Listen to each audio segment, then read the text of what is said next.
ৰাইজৰ দলৰ নেতা ৰাছেল হুছেইন ডাঙৰীয়া আছে। হুছেইন ডাঙৰীয়া মই আপোনাক স্বাগতম জনাইছোঁ। বিজেপিৰ মুখপাত্ৰ জয়ন্ত গোস্বামী ডাঙৰীয়া আছে। গোস্বামী ডাঙৰীয়া মই আপোনাক স্বাগতম জনাইছোঁ। কংগ্ৰেছৰ মুখপাত্ৰ বিদিশা নেওগ আছে, মই আপোনাকো স্বাগতম জনাইছোঁ। আৰু শিৱসাগৰৰ পৰা আমাৰ সৈতে পোনপটীয়া সম্প্ৰচাৰত সংযুক্ত হৈ আছে টাই আহোম যুৱ পৰিষদৰ কেন্দ্ৰীয় সভাপতি দিগন্ত তামুলী ডাঙৰীয়া। তামুলী ডাঙৰীয়া মই আপোনাকো স্বাগতম জনাইছোঁ। আৰু কিছু সময়ৰ পিছতেই আমাৰ সৈতে সংযুক্ত হ'বহি নিৰপেক্ষ বিশ্লেষক লেখক ডক্টৰ প্ৰদ্যুম্ন গোস্বামী। মই প্ৰথমে ৰাছেল হুছেইন আপোনাৰ পৰাই আৰম্ভ কৰিব বিচাৰিছোঁ। বিৰোধীয়ে কৈছে হিন্দু মুছলমানৰ ৰাজনীতি কৰি বিজেপিয়ে ২৬ৰ বৈতৰণি পাৰ হ'ব খুজিছে। আৰু তাৰ মাজতেই ৩০টাকৈ সংগঠনে কিন্তু কালিৰ দিনটোত ভূপেন বৰা আৰু দেৱব্ৰত শইকীয়াৰ বিৰুদ্ধেহে সৰব হৈ পৰা পৰিলক্ষিত হ'ল। আচলতে কিছুমান অৰাজনৈতিক সংগঠনক ৰাজনৈতিক দলসমূহে বিশেষকৈ বিজেপিয়ে ব্যৱহাৰ কৰিছে নেকি, এই প্ৰশ্নটো এতিয়া সন্মুখলৈ আহিছে। আপুনি কি দেখিছে? প্ৰথম কথা হৈছে যে বিজেপিয়ে যোৱা বিগত সময়ছোৱাত যোৱা ৮টা বছৰত কি কাম কৰিলে, ৰাইজৰ ওচৰলৈ কি বুলি লৈ যাব, সেই কথাটো যে এতিয়া ধৰ্ষণৰ কথাটো ওলাইছিল। যোৱা ৮ বছৰত প্ৰায় ১৭,৮০৪ গৰাকী অসমৰ মহিলা ধৰ্ষিতা হ'ব লগা হৈছে। প্ৰতিদিনে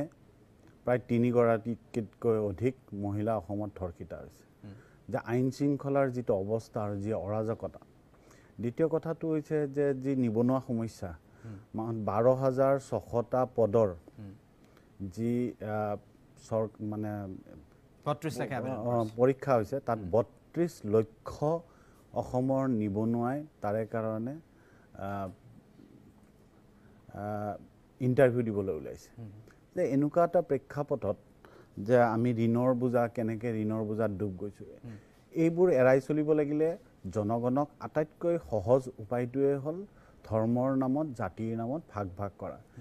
পৃথিৱীত যদি আপুনি সমগ্ৰ পৃথিৱীতে চায় যে আটাইতকৈ সহজ মানুহৰ যিবোৰ মূল ইছ্যু, যিবোৰ প্ৰাইম ইছ্যু, যিবোৰ মৌলিক প্ৰশ্ন, সেই মৌলিক প্ৰশ্নবোৰৰ পৰা আঁতৰাই ৰখাৰ কাৰণে আটাইতকৈ সহজ উপায়টোৱে হ'ল ধৰ্মৰ নামত সমাজখনক বিভেদ কৰা। এইটো ভাৰতবৰ্ষৰ বিশেষকৈ আমাৰ ভাৰতীয় উপদ্বীপ, সেয়া ভাৰতবৰ্ষই হওক, বাংলাদেশেই হওক বা পাকিস্তানেই হওক, ইয়াতে আমি দেখিয়ে আহিছোঁ। ঠিক একেধৰণে আপুনি যেতিয়া নাইজেৰিয়াত চায়, তাত খ্ৰীষ্টিয়ান আৰু মুছলমানৰ মাজত যি বিভেদ, ইজৰাইলত যেতিয়া চায় ইহুদী আৰু মুছলমানৰ মাজত বিভেদ, এই যিবোৰ কথা, এইবোৰ কথা হৈ আহিছে ৰাজনৈতিক ক্ষেত্ৰখনত। আৰু হিমন্ত বিশ্ব শৰ্মাই এইবাৰ অসমত এইটো এটা নতুন ফৰ্মুলা হিচাপে লৈছে। কিন্তু ঘটনাটো হৈছে যি সময়ত এটা বিশেষ সম্প্ৰদায়ৰ কথা বাৰে বাৰে কয় যে আগ্ৰাসন, এতিয়া আগ্ৰাসন শব্দটো কোৱাৰ লগতে এইটো কথা প্ৰশ্ন কৰিব লাগিব যে যিখন ৬ নং দফা, যে এই ৬ নং দফাখন এই চৰকাৰখনে কিয় প্ৰয়োগ কৰা নাই? বিধানসভাত অসম চুক্তি ৰূপায়ণ মন্ত্ৰীয়ে কিয় ক'ব লগা হ'ল যে বিজেপিৰ যিগৰাকী গৃহমন্ত্ৰী অমিত শ্বাহ সংসদত কৈছিল যে দাড়ি কমা নকটাকৈ এসপ্তাহৰ ভিতৰত ৬ নং দফাখন তেওঁলোকে প্ৰয়োগ কৰিব। কিন্তু মুখ্যমন্ত্ৰীয়ে কৈছে ৬ নং দফাৰ ওপৰত তেওঁলোকে কাম কৰিছে। কিন্তু এতিয়া বিপ্লৱ শৰ্মা কমিটিৰ যিখন প্ৰতিবেদন, সেই প্ৰতিবেদনখনত প্ৰায় ১৪০০ মানুহে সংগঠনে তাতে নিজৰ মেমৰেণ্ডাম দিছিল বা তেওঁলোকৰ যিটো পাব্লিক হিয়াৰিং হৈছিল তাতে নিজৰ বক্তব্য ৰাখিছিল। অসমৰ জনগণৰ সকলোৰে আশা আৰু প্ৰত্যাশাৰ থলী ৬ নং দফাখনক তেওঁলোকে দিল্লীলৈকে নপঠালে। তাৰ ভিত্তিবৰ্ষ আছিল ১৯৫১ চনৰ ১ জানুৱাৰী।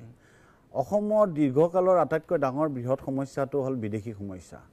এই বিদেশী সমস্যাটো আজি NRC প্ৰায় ৫ বছৰ হৈ গ'ল। ২০১৯ত যেতিয়া চূড়ান্ত খচৰাখন ওলাইছিল, তাৰ আগতে এটা পৰ্যায়ত প্ৰথম পৰ্যায়ৰ খচৰাখন ওলাওঁতে অমিত শ্বাহ ডাঙৰীয়াই গোটেই ভাৰতবৰ্ষত নিৰ্বাচনী বিজেপিৰ যি প্ৰচাৰ, সেই প্ৰচাৰ কৰিলে যে আমি ৪০ লাখ বিদেশী চিনাক্ত কৰিলোঁ। এয়া এখন সফল এটা পৰীক্ষা আৰম্ভ হ'ল আৰু আমি গোটেই ভাৰতবৰ্ষত ইমপ্লিমেণ্ট কৰিম। কিন্তু এই যে NRCখন আজি ইমপ্লিমেণ্ট কৰা নাই, বিদেশী সমস্যাটো যে সমাধান নহ'ল, তাৰ যি ভুল ক্ৰুটি আছে সেইবোৰ শুধৰাই লৈ আজি বিদেশী সমস্যাটো কিয় সমাধান নকৰে? ৬ জনগোষ্ঠীক জনজাতিকৰণ কিয় নকৰে? মুখ্যমন্ত্ৰী হওক, উপমুখ্যমন্ত্ৰী হওক, কিয় এই পদবীবোৰ সংৰক্ষণ নকৰে? কিয় ৬ নং দফাত যি ৮০% অসমৰ বিধানসভা কনষ্টিটুৱেঞ্চি যে সংৰক্ষণৰ কথা আছে, সেই কথাটো কিয় নকয়? তেওঁলোকে ডিলিমিটেশ্যনৰ দ্বাৰা সংৰক্ষণ কৰি কিনে এইটো আজি কালিলৈকে আকৌ ডিলিমিটেশ্যন হ'ব, তাৰপিছত সেইটো আকৌ চেঞ্জ হৈ যাব পাৰে। কিন্তু চিৰকালৰ পৰা সংৰক্ষণ কৰাৰ কাৰণে তেওঁলোকে এই যিবোৰ মৌলিক সমস্যা অসমৰ ভৱিষ্যতৰ সুৰক্ষাৰ কাৰণে অসমৰ থলুৱাৰ সুৰক্ষাৰ কাৰণে এই কথাবোৰৰ বিৰুদ্ধাচৰণ যোনে কৰিছে সিয়ে আচলতে অসমৰ শত্ৰু অসমীয়া জাতিৰ শত্ৰু এইটো চিনাক্ত কৰাৰ সময় হৈ গ'ল হয় নিশ্চিতভাৱে মই আহিম মই এবাৰ শিৱসাগৰলৈ যাব বিচাৰিছোঁ দিগন্ত তামুলী আছে তাই আহোম যুৱ পৰিষদৰ সভাপতি কেন্দ্ৰীয় সভাপতি তামুলী ডাঙৰীয়া মই আপোনাৰ কাষলৈ আহিছোঁ কালিৰ দিনটোত 30টাকৈ সংগঠনে সংবাদমেল সম্বোধন কৰি দেৱব্ৰত শইকীয়া আৰু ভূপেন বৰাৰ বিৰুদ্ধে সৰব হৈ পৰা পৰিলক্ষিত হ'ল আৰু 30টা সংগঠনে কৈছে যে দেৱব্ৰত শইকীয়া আৰু ভূপেন বৰাই খিলঞ্জীয়া বিৰোধী এক স্থিতি লৈছে কিন্তু আপোনালোকৰ 30টা সংগঠনৰ যিটো স্থিতি ইয়াৰ বিজেপিয়ে কিন্তু সুযোগ লোৱাৰ আশংকা এটাও প্ৰবল হৈ উঠিছে বহুতেই ক'ব খোজে কিছুমান অৰাজনৈতিক সংগঠনক বিশেষকৈ 30টা সংগঠনৰ প্ৰতিও আঙুলিয়াই দিব কিছুমানে খোজে যে বিজেপিয়ে ব্যৱহাৰ কৰিছে নেকি এই সন্দৰ্ভত আপোনাৰ কি ক'বলগীয়া আছে নাই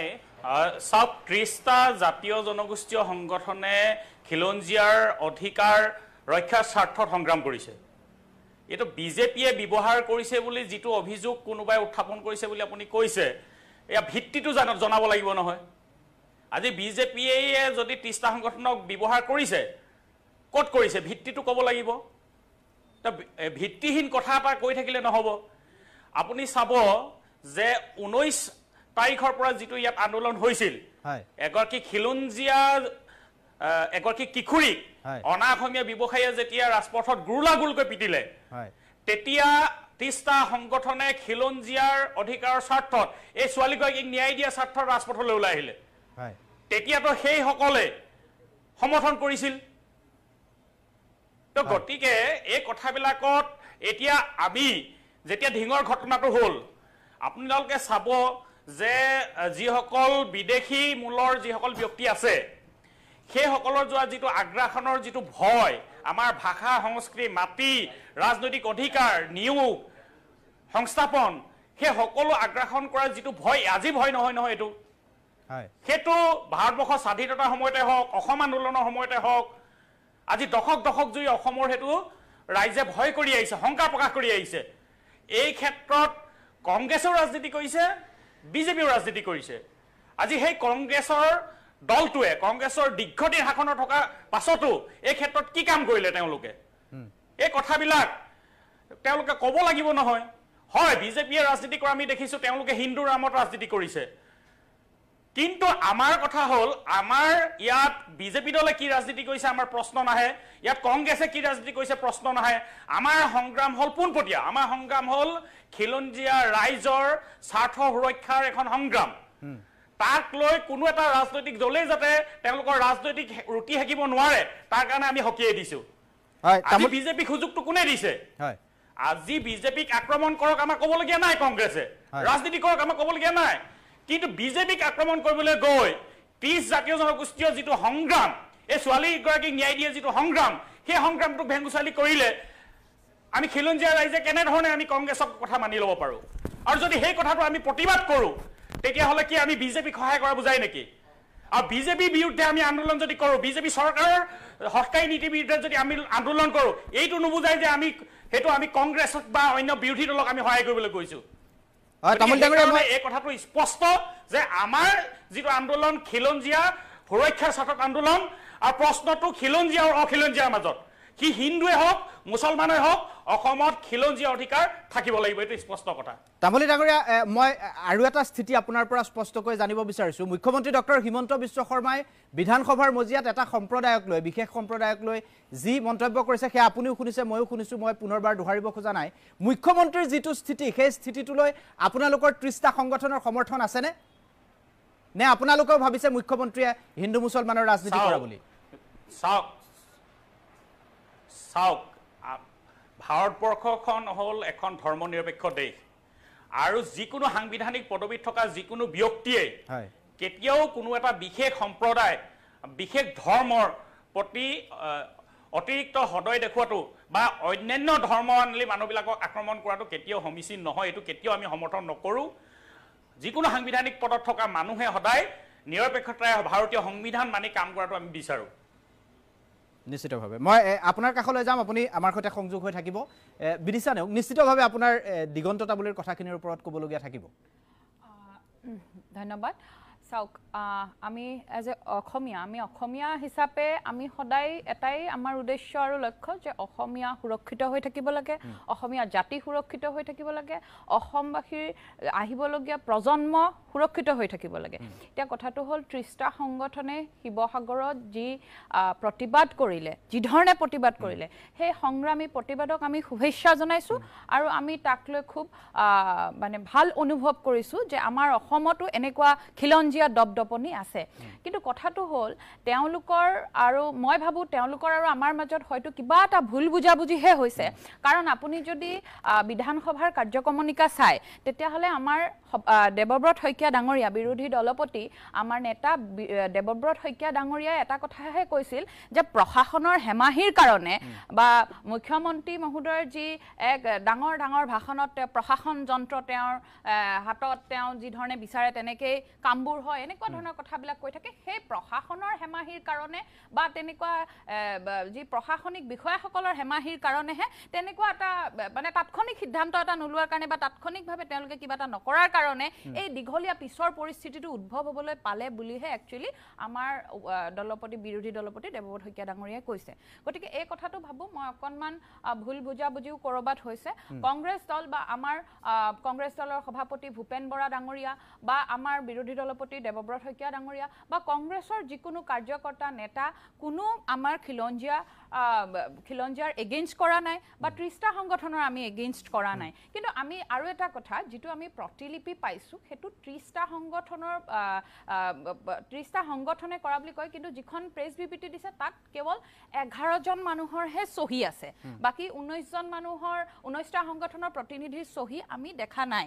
এতিয়ালৈকে গতিকে এনেকুৱা ধৰণৰ কথা আছে কিন্তু আমাৰ কথাটো হ'ল ৩০টা সংগঠনে যি এক সংগ্ৰামী তেওঁলোকে প্ৰতিবাদ কৰিলে যিটো এটা প্ৰেছাৰ ক্ৰিয়েট কৰিলে গভৰ্ণমেণ্টৰ ওপৰত সেইটো আমি খুব ভাল পাইছোঁ আন্তৰিকতাৰে সমৰ্থন কৰিছোঁ লগতে আমি ৩০টা সংগঠনৰ প্ৰত্যেকজন প্ৰতিনিধিকে আমি আৰু এটা আহ্বান জনাওঁ আপোনালোকে যি আমাৰ প্ৰশাসন যন্ত্ৰ আছে বা আমাৰ গভৰ্ণমেণ্ট আছে তেওঁলোকক আৰু প্ৰেছাৰ দিয়ক আমাক অসম চুক্তি লাগে আমাক ৬ নং দফা কাৰ্যকৰী হ'ব লাগে আমাৰ NRCখন সফল ৰূপায়ণ হ'ব লাগে মুখ্যমন্ত্ৰীয়ে যিবোৰ ভাষণত যিবোৰ যি চৰকাৰ হোৱাৰ আগে পিছে যিবোৰ কথা কৈছিলে বা 16 মেত আহি 17 মেত বিদেশী তালি টোপোলা বান্ধি ঘৰ যাব বুলি কৈছিলে এই কথাবোৰৰ ওপৰতো তেওঁলোকে প্ৰেছাৰ ক্ৰিয়েট কৰিব লাগে আৰু অসমৰ জনতা সদায় খিলঞ্জীয়া অসমৰ জনতাই হওক কংগ্ৰেছৰ দলৰ প্ৰত্যেকজন প্ৰতিনিধি নেতা সকলোৱে হওক আমি সদায় খিলঞ্জীয়াৰ পক্ষত আছোঁ আৰু থাকিম এই কথাটো ভাবোঁ কিবা এটা মিছআণ্ডাৰষ্টেণ্ডিং হৈছে আৰু এইটো সোনকালে প্ৰব্লেমটো সলভ হ'ব নিশ্চিতভাৱে মই জয়ন্ত গোস্বামী ডাঙৰীয়া আমাৰ সৈতে মই আপোনাৰ কাষলৈ আহিম নতুনকৈ সংযোগ হৈছে সি বিশ্লেষক লেখক ডক্টৰ প্ৰদ্যুম্ন গোস্বামী মই গোস্বামী ডাঙৰীয়া আপোনাক স্বাগতম জনাইছোঁ মই গোস্বামী ডাঙৰীয়াৰ কাষলৈ অহাৰ পূৰ্বে জয়ন্ত গোস্বামী আপুনি ইমান সময়ে আলোচনাখিনি শুনি আছে অভিযোগ আহিছে যথেষ্ট অভিযোগ আহিছে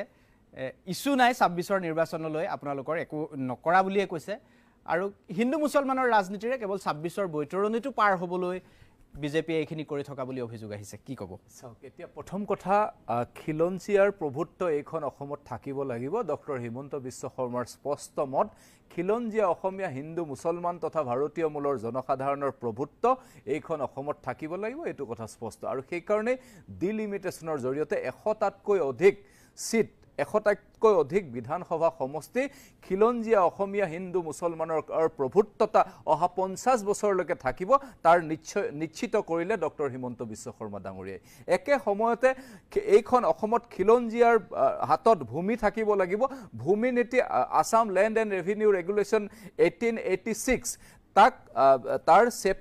চেপ্টাৰ 12 সংযোজিত কৰি থলুৱাৰ কাৰণে থলুৱা খিলঞ্জীয়া অসমীয়া হিন্দু মুছলমানৰ কাৰণে আগন্তুক সময়ৰ কাৰণে ভৱিষ্যতৰ কাৰণে ভূমিসমূহ যাতে আমাৰ ভূমিসমূহ যাতে কোনেও বেচা কিনা অন্য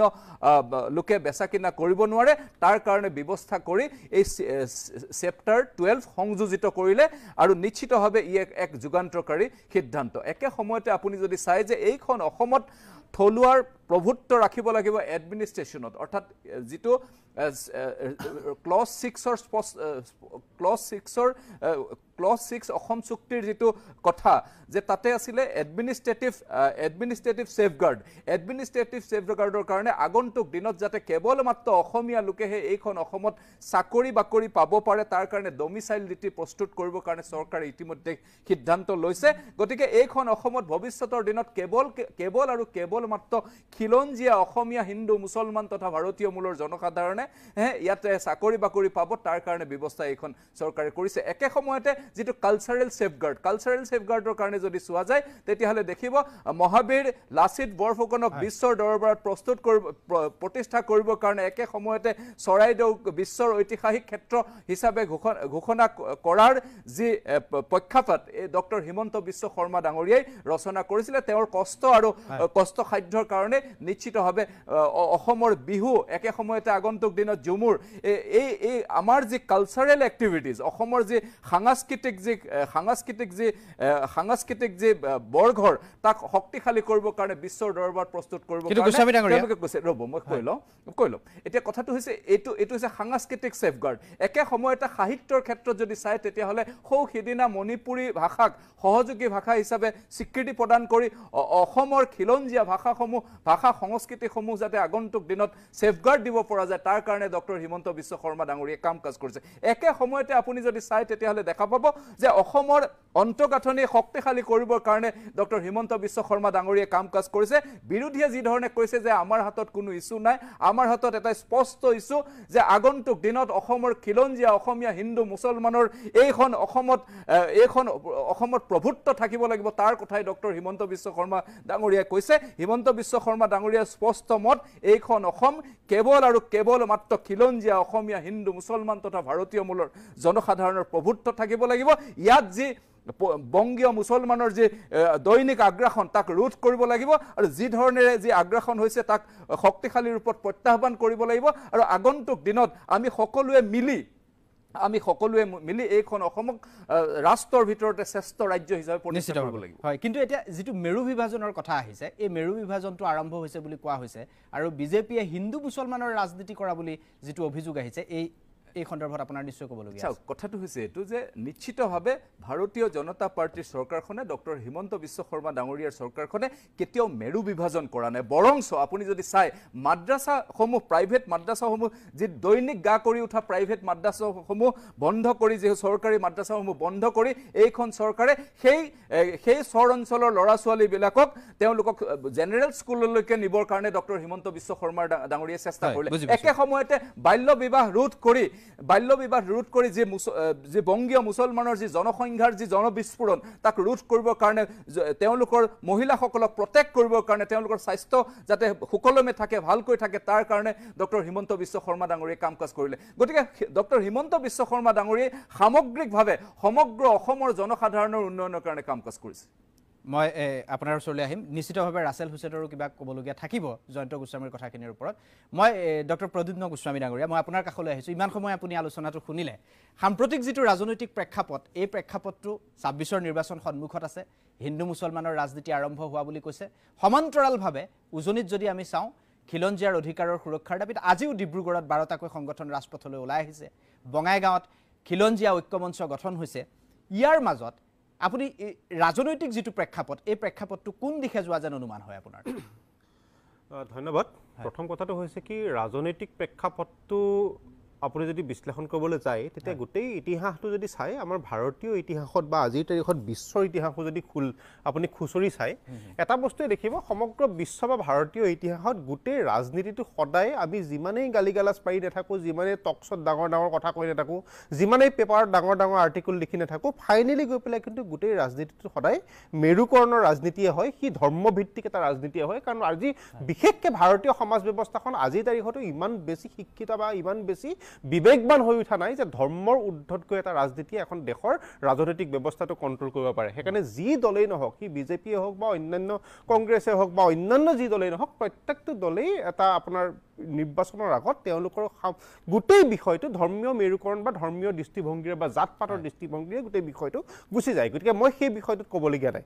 মোৰ ক'বলগীয়া বিষয়টো হৈছে যে যিটো আপুনি দ্বিতীয় প্ৰশ্ন কৰিছে সেই প্ৰশ্নটোৰ লগত বা সেই কথাখিনিৰ লগত অসম আৰু অসমীয়াৰ অস্তিত্বৰ প্ৰসংগটো জড়িত হৈ আছে এতিয়া আপোনাৰ আজি ৰিচেণ্টলি অসমত ঘটা দুটা ঘটনা কৈছোঁ গোটেই অসমৰ অস্তিত্ব আৰু অসমীয়াৰ সংকটাপন্ন ভৱিষ্যতৰ প্ৰসংগটোক আকৌ এবাৰ জল পটপটকৈ উদঙাই দিলে প্ৰথম ঘটনাটো ঘটিল শিৱসাগৰত আৰু তাৰ 2-3 দিনৰ পিছতে এটা ঘটনা ঘটিল ঢিঙত এই দুটা ঘটনাক যদি আপুনি সম্পূৰ্ণ বিশ্লেষণ কৰি চাই মই সিদিনাখন কোনোবা এটা শ্ব'ত কৈছোঁ যে নাগৰিকত্ব সংশোধনী বিধেয়কখনৰ প্ৰসংগটো যেতিয়া অসমত আহিছিল তেতিয়া দুখন ৰাজ্যৰ প্ৰসংগই অসমৰ সমাজ জীৱনক তুলপাৰ লগাইছিল এখন ৰাজ্য হৈছে ত্ৰিপুৰা আৰু এখন ৰাজ্য হৈছে কাশ্মীৰ কিয় হৈছিল ত্ৰিপুৰাত সেই সময়ত মানুহে সন্দেহ প্ৰকাশ কৰিছিল যে অসমৰ মানে আপোনাৰ বাহিৰাগত বেংগলী ভাষী লোকৰ আগ্ৰাসনৰ ফলত বা বাহিৰাগত লোকৰ আগ্ৰাসনৰ ফলত ত্ৰিপুৰাত ত্ৰিপুৰীসকল যিদৰে আজি সংখ্যালঘু হৈ পৰিল অসমতো অসমীয়াৰ অস্তিত্ব তেনেকৈ সংকটাপন্ন সংখ্যালঘু হৈ পৰিব নেকি একে সময়তে চিন্তিত হৈ পৰিছিল যে মুছলমানৰ উগ্ৰ মৌলবাদী আচৰণে সমগ্ৰ বিশ্বত যিদৰে সন্ত্ৰাসৰ কাৰণ হৈ পৰিছে ঠিক সেইদৰে কাশ্মীৰৰ লেখিয়াকৈ অসমো এদিন উগ্ৰ মুছলমানৰ মৌলবাদী আচৰণে অসমকো গ্ৰাহিত কৰি সেই উগ্ৰপন্থী ঘাটিলৈ পৰ্যবেক্ষিত কৰিব নেকি এই দুটা প্ৰসংগ যেতিয়া অসমৰ সমগ্ৰ সমাজ জীৱন দুটা ভাগত বিভক্ত হৈ গৈছিল এটা চামে কৈছিল যে অসম ত্ৰিপুৰা হ'ব আৰু এটা চামে কৈছিল যে অসম কাশ্মীৰ হ'ব কিন্তু আপুনি খুব সূক্ষ্মভাৱে পৰ্যবেক্ষণ কৰি বিশ্লেষণ কৰি যদি চাই ইয়াৰ দুইটাৰে কিন্তু এটা কথাকো আপুনি নুই কৰিব নোৱাৰে এতিয়া এই যে দুটা ঘটনা ঘটিল শিৱসাগৰৰ ঢিঙৰ ঘটনা দুটাই অসমৰ ভৱিষ্যত সংকটাপন্ন ভৱিষ্যতৰ দিশটোকে আমাক উদঙাই দিলে প্ৰথম কথাটো হ'ল যিদৰে আপোনাৰ বাহিৰাগত আমাৰ উত্তৰ প্ৰদেশ বিহাৰ বা ৰাজস্থানৰ পৰা যিসকল লোকৰ অসমলৈ প্ৰব্ৰজন ঘটিছিল এই প্ৰব্ৰজনটো আজি নতুন কথা নহয় বীৰেঞ্চি কুমাৰ বৰুৱাদেৱৰ 1947ত তেওঁলোকে কৈ থৈ গৈছে যে যিসকল লোকৰ লেংগুৱেজ তেওঁলোকৰ দৰে পণ্ডিতেও কৈ থৈ গৈছে যে তেওঁলোক কালচাৰেলি লেংগুৱেজ মানে ভাষাগতভাৱে যিসকল লোক আপোনাৰ অসমীয়া নহয় তেওঁলোক প্ৰকাশ্য বিদেশী পেম্বাৰ্টন ৰিপৰ্ট আছে মেকছৰ ৰিপৰ্ট আছে নাই 1837 ৰিপৰ্ট আছে 1862 ৰিপৰ্ট আছে আজি যি শিৱসাগৰ অসমীয়াৰ ঘাটিৰ কথা কৈ থাকোঁ সেই এক্সপাৰ পেম্বাৰ্টন ৰিপৰ্ট 1837তে সেই শিৱসাগৰত 4খনকৈ আপোনাৰ মাৰোৱাৰী দোকান প্ৰতিষ্ঠা হৈছিল কিন্তু আজিৰ তাৰিখত আহি এনেকুৱা এটা পৰ্যায় পালেহি যে গোটেই সমগ্ৰ অসমৰ মাটিবিলাক কিনিবলৈ লৈছে আৰু খিলঞ্জীয়া অসমীয়াই আপোনাৰ কি কৰিছে মাটিবিলাক বিক্ৰী কৰিবলৈ লৈছে এতিয়া আপোনাৰ কথাটো হ'ল যে এটা প্ৰসংগ ওলাই থাকে বহুতেই গালি পাৰে যে মাটি বিক্ৰী কৰিছে আমাৰ অসমীয়াই আপোনাক মই কথাটো কওঁ পেটত গামোচা বান্ধি জাতীয়তাবাদ নহয় মনত ৰাখিব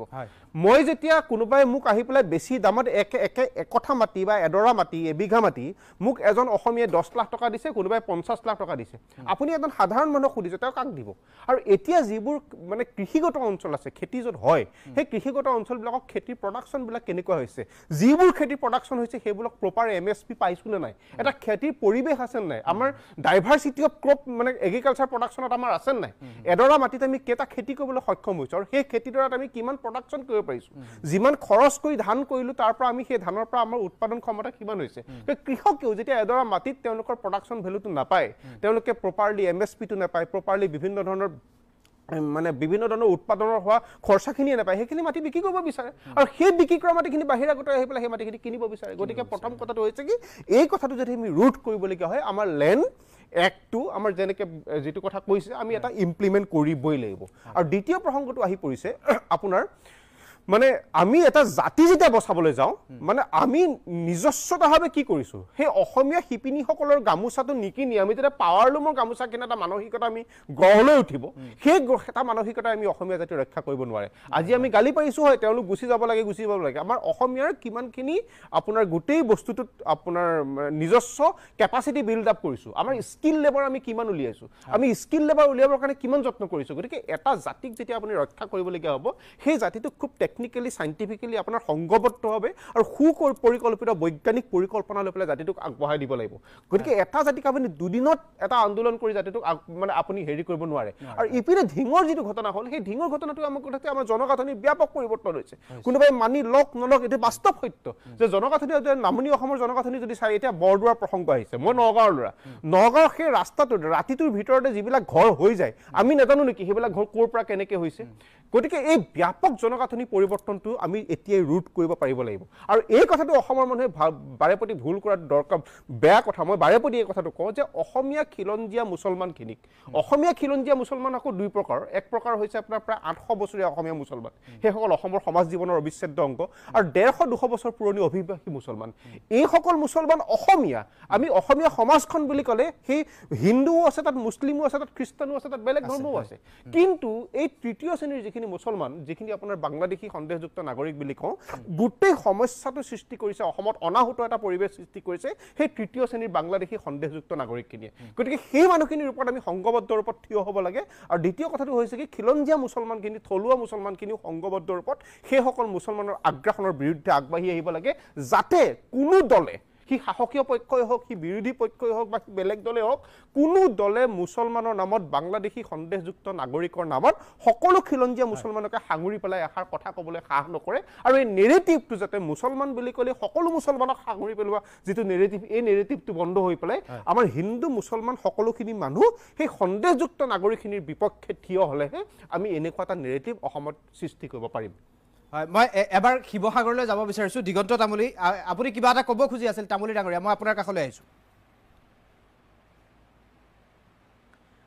নাই চাওক আমাৰ কংগ্ৰেছৰ মুখপাত্ৰগৰাকী এটা কথা ক'লে হয় যে মানে 30 সংগঠন নাই 11 সংগঠন তেখেতে আচলতে গ্ৰাউণ্ড ৰিয়েলিটিটো নাজানে আমি কি কাৰণে প্ৰেছ মিটত সেইকেইজন উপস্থিত থাকিলে আৰু এক নম্বৰ কথা সেইটো দ্বিতীয়তে আমি কংগ্ৰেছৰ চুটলিপিটো আমি সংগ্ৰাম কৰা নাই আৰু আমি বিজেপি চুটলিপিটো আমি সংগ্ৰাম কৰা নাই আমি সংগ্ৰাম কৰিছোঁ অসমীয়া ৰাইজৰ যিখিনি মনৰ কথা যিখিনি মনৰ শংকা সেইখিনি লৈ আমি সংগ্ৰাম কৰিছোঁ আৰু আপুনি চাব যে এতিয়া বিজেপি দলক যদি কংগ্ৰেছে তেওঁলোকে আক্ৰমণ কৰে তেওঁলোকৰ ৰাজনীতিৰ কথা আমাৰ তাত একো ক'বলগীয়া নাই কিন্তু আমাক বিজেপিক আক্ৰমণ কৰিবলৈ গৈ বাৰে বাৰে যাতে আমাক টানি নানে এতিয়া তেখেতে আমাৰ 11 সংগঠন 30 সংগঠন সেইটো এটা আমাক কৰিলে আৰু তাৰপিছত তেওঁ ঠিক আছে তেখেতৰ আমাৰ যদি বিৰোধী দলপতিগৰাকীয়ে যদি তেনেকুৱা কৰা নাই আমাৰ লগত আলোচনা কৰি বা আমাৰ লগত স্থিতিটো স্পষ্ট কৰিলে আমি গম পালোঁ হয়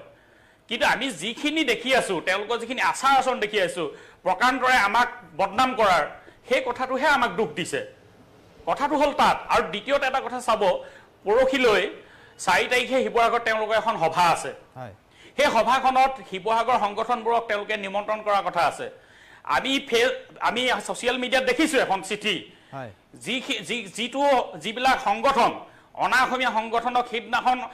আমাৰ শিৱসাগৰ সমাজে বয়কট কৰিছিলে তেনেকুৱা এটা সংগঠনক কোনোবা এটা ভোজপুৰী সংগঠনক তেওঁলোকে নিমন্ত্ৰণ কৰিছে এতিয়া আমাৰ টাই আহোম যুৱ পৰিষদে হওক তেনেকুৱা ধৰণৰ খিলঞ্জীয়া বহুকেইটা সংগঠনক এতিয়ালৈকে তালৈ মতা নাই তাৰমানে এই কথাবিলাকে কিহৰ ইংগিত বহন কৰে তেওঁলোকৰ কংগ্ৰেছ বিজেপিৰ যুঁজখনত আমাক ব্যৱহাৰ কংগ্ৰেছেও কৰিব নোৱাৰে বিজেপিও কৰিব নোৱাৰে তেওঁলোকৰ ক্ষমতাৰ যুঁজখন তেওঁলোকে চলাই থাকক আৰু বিজেপিয়ে হওক বা কংগ্ৰেছে হওক শাসনত থাকি ৰাইজৰ যদি কাম নকৰে আমি তেওঁলোকৰ বিৰুদ্ধে আমি মাত মাতিমেই আৰু যিখন চৰকাৰে অসমীয়া ৰাইজৰ কাম কৰিব আৰু যদি আমি অনুভৱ কৰোঁ প্ৰকৃততে অসমীয়া ৰাইজৰ কাম হৈছে তেতিয়া নিশ্চয় আমি ধন্যবাদ আৰু কৃতজ্ঞতা আমি জ্ঞাপন কৰিম আমি কোনো চৰকাৰৰ বিৰুদ্ধে কোনো ৰাজনৈতিক দলৰ বিৰুদ্ধে বিনা কাৰণত আমি কেতিয়াও বিৰোধিতা আমি নকৰোঁ কিন্তু কথাটো স্পষ্ট হয় কিন্তু আপোনালোকৰ আমাৰ আন্দোলনখনক যাতে তেওঁলোকে নস্যাৎ নকৰে ভেঙুচালি যাতে নকৰে এই কথাটো আমি ক'ব বিচাৰিছোঁ হয় মই আপোনাৰ কাষলৈ আহিম তামুলী ডাঙৰীয়া মই আপোনাৰ কাষলৈ আহিম আজি হয় তামুলী ডাঙৰীয়া মই আপোনাৰ কাষলৈ আহিম মই খন্তেক আপোনাক ৰখাইছোঁ এটা বিৰতি ল'ব লাগিব বিৰতিৰ পিছত আমি আমাৰ আলোচনা অব্যাহত ৰাখিম মই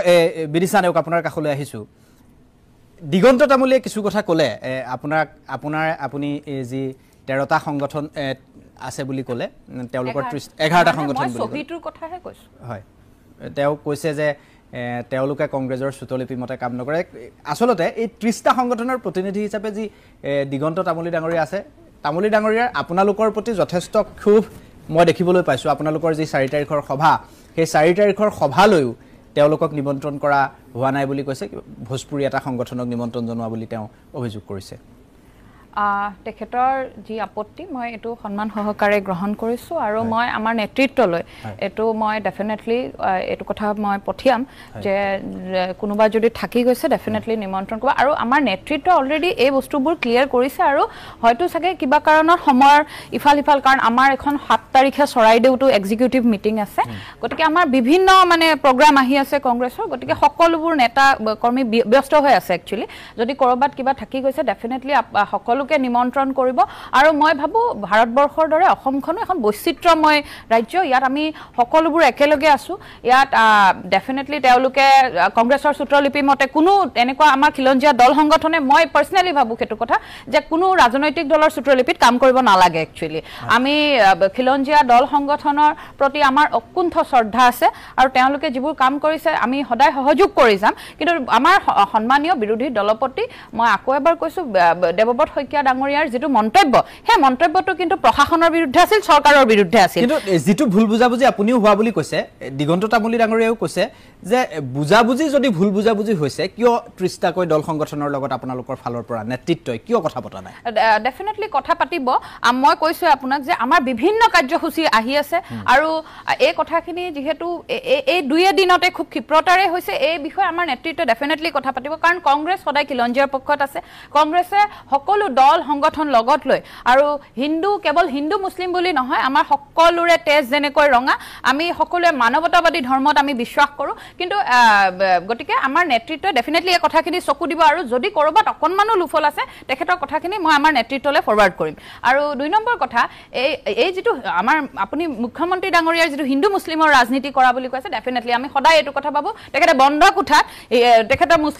মুছলিম বন্ধুৰ লগত আজমলৰ লগত AIDFৰ লগত কথা পাতে কিন্তু বাহিৰত আহি কেমেৰাত ডাঙৰ ডাঙৰ কথা কয় এতিয়া কথাটো হ'ল আজমল ডাঙৰীয়া যোৱাৰ লগে লগে আজি আপুনি চাব এটা বস্তু আহিছে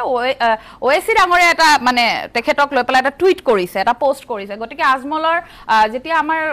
কংগ্ৰেছৰ সভাপতি ভূপেন বৰা ডাঙৰীয়া যেতিয়া আজমল বাহিনীক উফৰাবলৈ সক্ষম হল যোৱাটো লোকসভা নিৰ্বাচনত এটা তেওঁলোকক এটা মুদ্দা লাগিলে তেখেতলোকক এটা বিষয় লাগিলে 26ত কি কৰিব তেখেতলোকেটো কাম যিবিলাক প্ৰতিশ্ৰুতি দিয়ে প্ৰতিশ্ৰুতি মতেটো কাম একো নাই কৰা গতিকে আমি এটাই বস্তু বিচাৰো যে এতিয়া 6টা যি জনজাতিকৰণ হোৱা নাই তেলকে সেইটো হল আমাৰ এটা মুখ্য সমস্যা তেওঁলোকৰ বিজেপি দলৰ আসল এজেন্ডাটোৱে হৈছে সাম্প্ৰদায়িক বিষবাষ্প বিয়পোৱা কিন্তু তেওঁলোকে লগতে এটো কৈছে যে ধুবুৰীত কংগ্ৰেছৰ জয়লাভৰ পিছত কিন্তু বিশেষ কিছুমান লোক একেবাৰে উৎসাহিত মুখ্যমন্ত্ৰী ডাঙৰীয়া সেই কথাবোৰে কৈ থাকে নহয় তেখেতে আজি চাওক তেখেতে খিলঞ্জীয়া অস্তিত্ব ৰক্ষাৰ কথা কয় মাটিৰ কথা কয় খিলঞ্জীয়া মাটি সুৰক্ষাৰ কথা কয় আপুনি ৰিসেন্টলি চালে মাজুলীত ৰিনিকি ভূঞা শৰ্মাই মুখ্যমন্ত্ৰী পত্নীয়ে কি ধৰণে মাটি ক্ৰয় কৰিলে তেখেত মাজুলীৰ জানো তেখেতটো মাজুলীৰ নহয় তাৰ পিছতো তেখেতে ইমান মাটি কেনেকৈ ক্ৰয় কৰিছে তেখেতলোকৰ বিভিন্ন ভূমি কেলেংকাৰী আছে অসমত স্মাৰ্ট মিটাৰ প্ৰসংগ আহি আছে গুৱাহাটীখন আজি ফ্লাডত ডুবি আছে আপুনিও গুৱাহাটীৰে ময়ো গুৱাহাটীৰে আমি দেখিছো এজাক বৰষুণ মাত্ৰ আধা ঘণ্টা যদি বৰষুণ হয় গুৱাহাটীত আজি লৰা ছোৱালী স্কুল যাব নোৱাৰা হয় বাট পথ এনেকুৱা অৱস্থা হৈ পৰে কলা মাটি বগা পানী এইবিলাক উলিয়াই আনে অশোক সিংঘাল এগৰাকী মিনিষ্টাৰ তেখেতে এনেকুৱা তুলুঙা মন্তব্য দিয়ে আমাৰ গুৱাহাটীবাসীৰ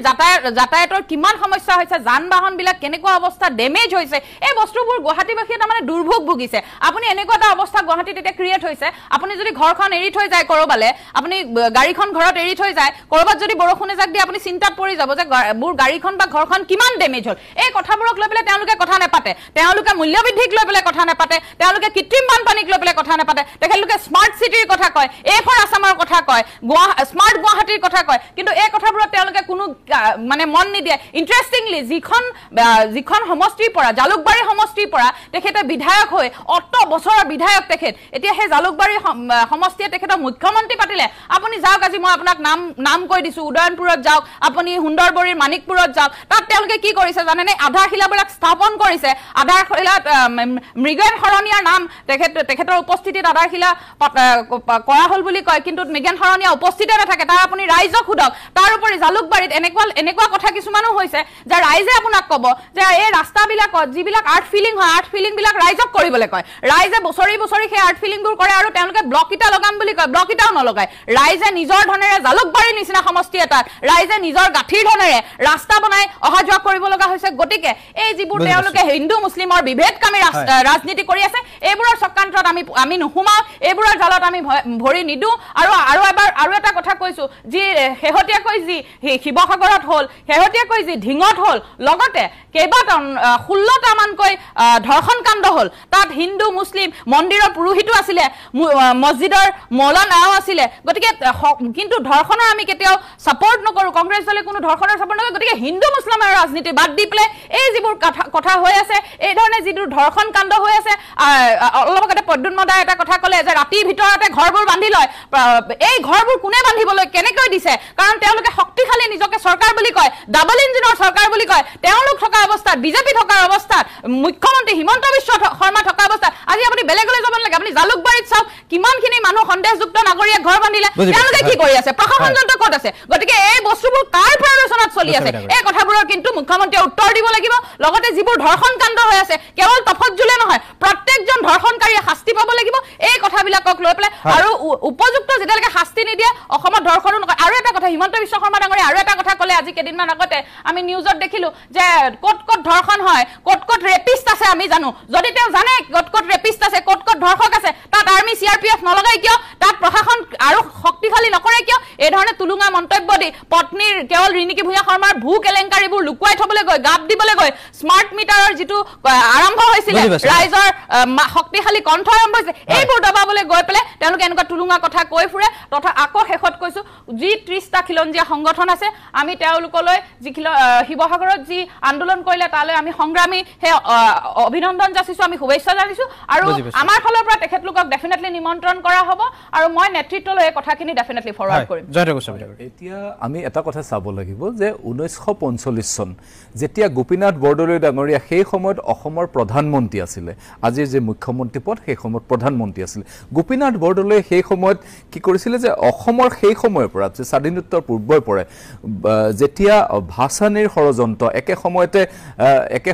একে সময়তে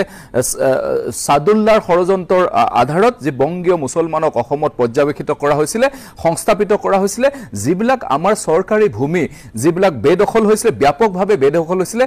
যিবিলাক আমাৰ জনজাতিসকলৰ কাৰণে সংৰক্ষিত বেল্ট এণ্ড ব্লকৰ ভূমি তাতে বংগীয় মুছলমানসকলে আগ্ৰাসিত কৰিছিল আৰু তেতিয়াই সেই সময়ৰ গোপীনাথ বৰদলৈ সেই সময় আমাৰ নেতৃত্ব ৰাজহ মন্ত্ৰী বিষ্ণুৰাম মেধি ডাঙৰীয়াৰ নেতৃত্বত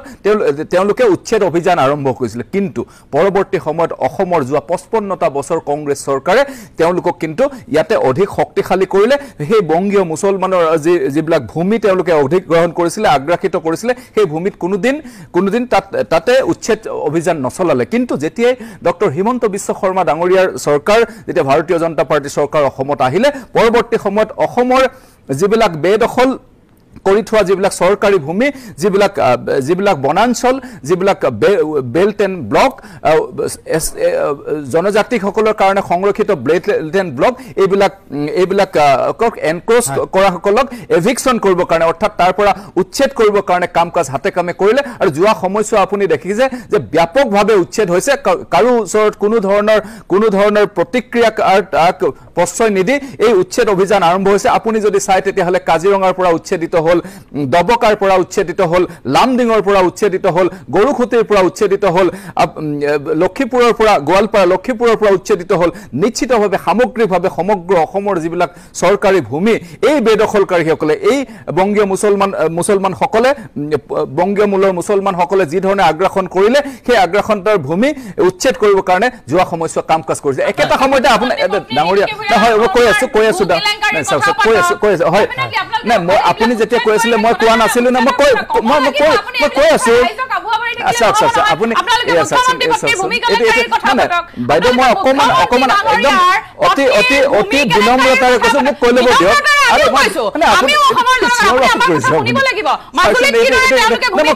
উত্তৰ দি আছো নহয় মাজুলী উত্তৰ দি আছো মাজুলী উত্তৰ দি আছো মই আপুনি ৱেইট কৰকচোন আপুনি চিঞৰিলে মই উত্তৰ কেনেকে দিম আপুনি চিঞৰি থাকিলে উত্তৰ কেনেকে দিম আপোনালোকে শুনক মই এতিয়া কৈ আছো মই আপোনাক কৈ আছো উত্তৰ দি আছো মই উত্তৰ দি আছো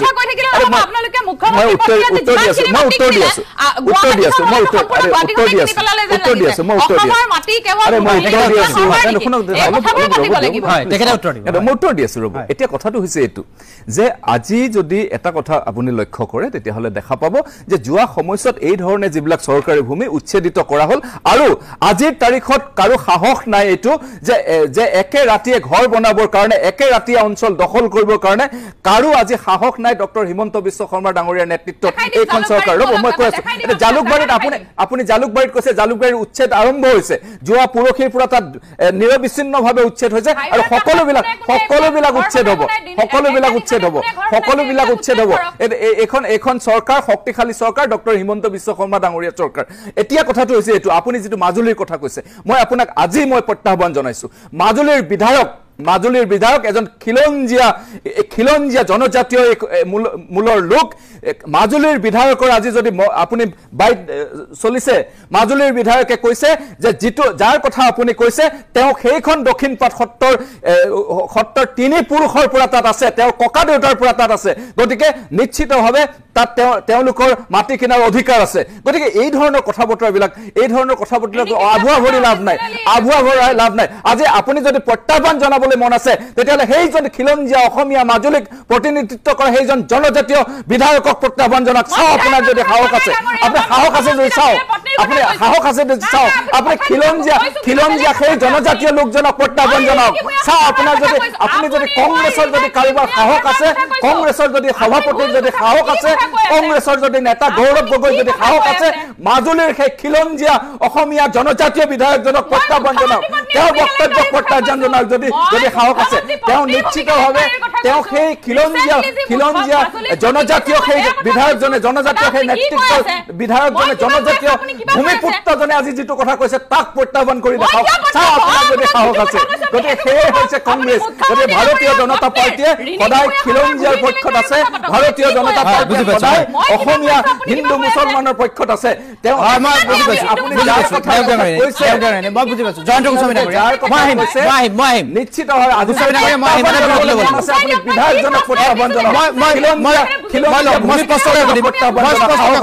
ৰাছেল হুছেইন আপুনি বহু সময়ৰ পৰা আপোনাক ক'বলৈ মই দিব পৰা নাই আপুনি ইমান সময় যিখিনি কথা শুনিলে এতিয়া কংগ্ৰেছেও কৈছে তেওঁলোক খিলঞ্জীয়াৰ পক্ষত বিজেপিয়েতো কৈছে আমি খিলঞ্জীয়া বিৰোধী কাম নকৰোঁ আমি খিলঞ্জীয়াৰ পক্ষত খিলঞ্জীয়াৰ পক্ষত আৰু বিপক্ষত এইটো এটা মূল প্ৰশ্ন নহয় মূল প্ৰশ্নটো হ'ল অসমখনক এখন অশান্ত আৰু অৰাজকতাৰ মাজলৈ ঠেলি দিয়াটোক আমি বেয়া পাইছোঁ আৰু দ্বিতীয় কথাটো হৈছে যে আজি তামুলী ডাঙৰীয়া আছে কোনে ঠেলি দিছে এই গোটেই চৰকাৰী পৃষ্ঠপোষকতাত এটা অশান্ত মানে একমাত্ৰ ক্ষমতাত তিষ্ঠি থাকিবৰ কাৰণে ক্ষমতাৰ লোভত অসমখনক অশান্ত কৰিব নোৱাৰে অসমখনক পিছলৈ ঠেলি দিব নোৱাৰে আৰু দ্বিতীয় কথা হৈছে যে আজি 30 সংগঠনে যি পদক্ষেপ লৈছে বিগত সময়ছোৱাত যি তৎপৰতা দেখুৱাইছে তামুলী ডাঙৰীয়া আছে আমাৰ সভাপতিও যথেষ্ট সৰব বিধানসভাতো কৈছে যে কিয় তেখেতসকলক জোৰ জবস্তি চৰকাৰে বন সাইন কৰাব যে আন্দোলন কৰে আমাৰ এটা অধিকাৰ এইটো মানে যে যিকোনো চৰকাৰে যেতিয়া জনবিৰোধী স্থিতি ল'ব তেতিয়া আমি চৰকাৰৰ বিৰুদ্ধে আমি থিয় হ'ব সেইটো আমাৰ অধিকাৰ আৰু সকলো জাতীয় সংগঠনৰ আছে 30টা সংগঠনৰো আছে আৰু এই ক্ষেত্ৰত আমি তেখেতসকলৰ প্ৰতি সম্পূৰ্ণ সমৰ্থন আছে আমাৰ সভাপতিয়ে বাৰম্বাৰ কৈছে বিধানসভাটো এটা দ্বিতীয় কথাটো হৈছে যে বহুত কথা আহিল গোস্বামী ডাঙৰীয়াও বহুত কথা ক'লে যে হিমন্ত বিশ্ব শৰ্মাই কি কৰিছে এটা প্ৰথম কথা যে হিমন্ত বিশ্ব শৰ্মাই যেটো হিন্দু মুছলিম আৰু এটা ধৰ্মীয় গোষ্ঠীৰ কথা কৈছে এইবোৰ কথাৰ আগত কথাটো হ'ল যে ক্ষমতাৰ কাৰণে ধৰ্মক ব্যৱহাৰ কৰিছে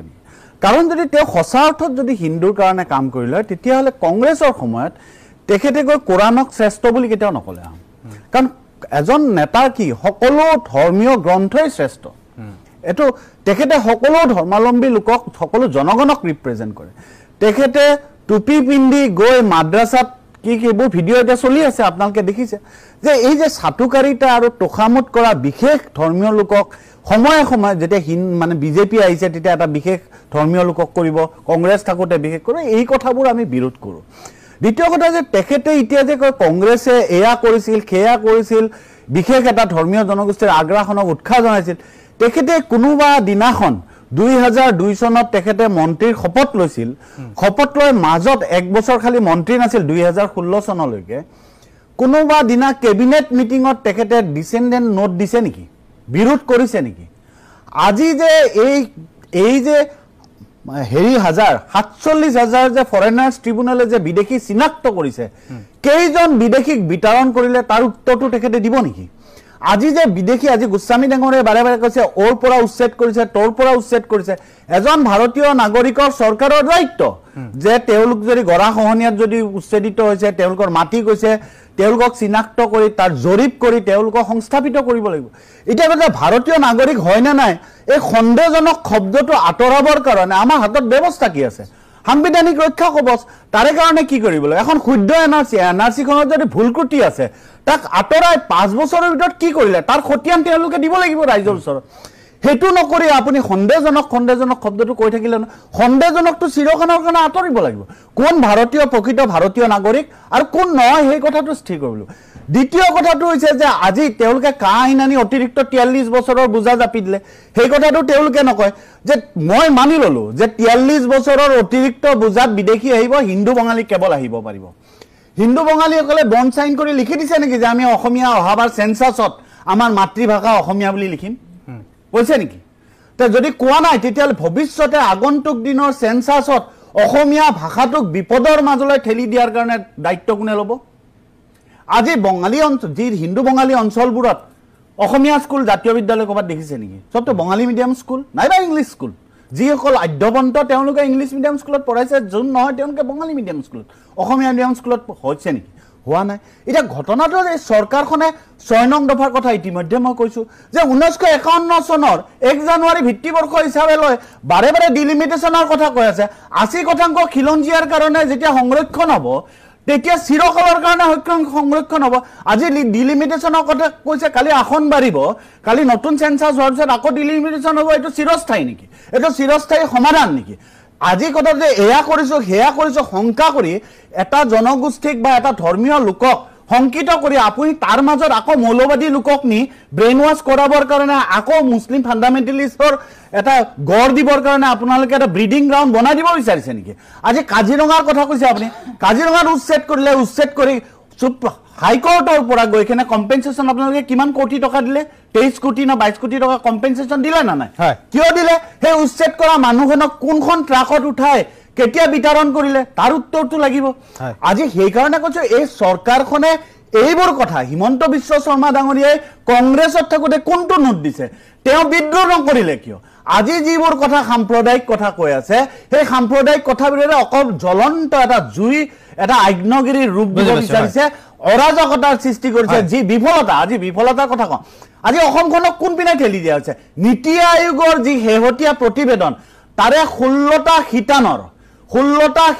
13টা শিতানত অসমৰ ভাৰতবৰ্ষৰ 28খন ৰাজ্য, 28খন ৰাজ্যৰ 16টা শিতানৰ 13টা শিতানত 20ৰ পিছত আছে অসমৰ স্থান। আজি তেনেস্থলত আজি আমি 60,000 কোটি টকা ইতিমধ্যে ঋণ লৈ ললোঁ। আজি চৰকাৰখনে 32,000, মই ইতিমধ্যে কৈছোঁ যে 12,600 চাকৰিৰ কাৰণে আবেদন কৰিছে, 32 লাখ নিবনুৱা। আজি নিবনুৱাৰ সংখ্যা বৃদ্ধি, সেইবোৰ কথা কৰিব লাগিব। আৰু অসমৰ ভৱিষ্যত সুৰক্ষিত কৰিবৰ কাৰণে সাংবিধানিক ৰক্ষা কবচ দিবৰ কাৰণে কি ব্যৱস্থা কৰিছে? আজি 6 নং দফাকে যিখন চৰকাৰে দিল্লীত পঠোৱা নাই তাতকৈ ডাঙৰ প্ৰতাৰণা কি হ'ব পাৰে?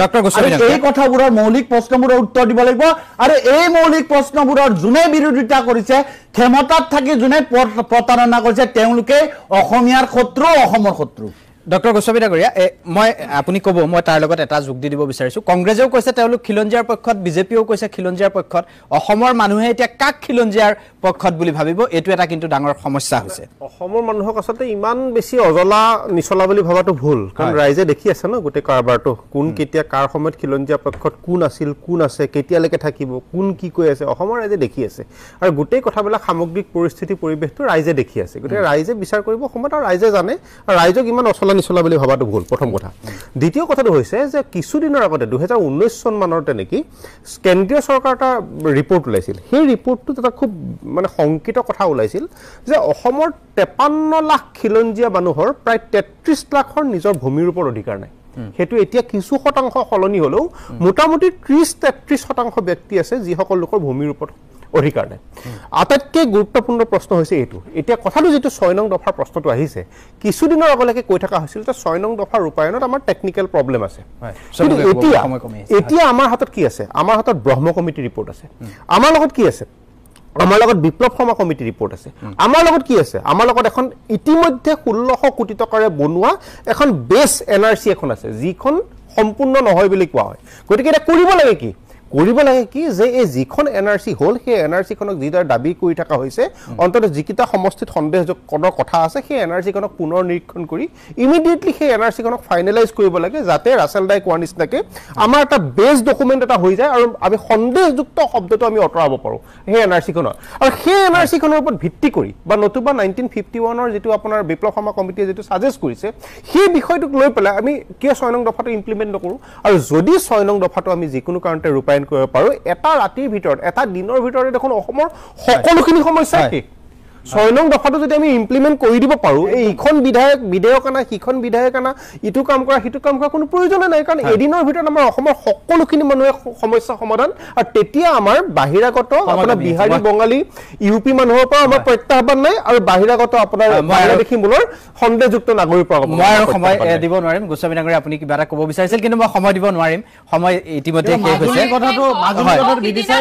বিদিশাই কথাত মাজুলী কিন্তু এটা কথা দেই হিমন্ত বিশ্ব শৰ্মা বিজেপিৰ মিটিঙত কৈ গৈছে তিনি পুৰুষে যি তাতে বাস কৰি আছে তেওঁলোকে মাটি কিনিব পাৰিব মই ধন্যবাদ আছে কি কাৰণত 18 বিঘা মাটিৰ প্ৰয়োজন কি ধন্যবাদ জনাইছো মই আশা কৰিম সকলোৱে খিলঞ্জীয়াৰ পক্ষত থাকি কাম কৰিব মেৰুকৰণৰ ৰাজনীতিৰ পৰিৱৰ্তে উন্নয়নৰ ৰাজনীতি কৰিব বুলি মই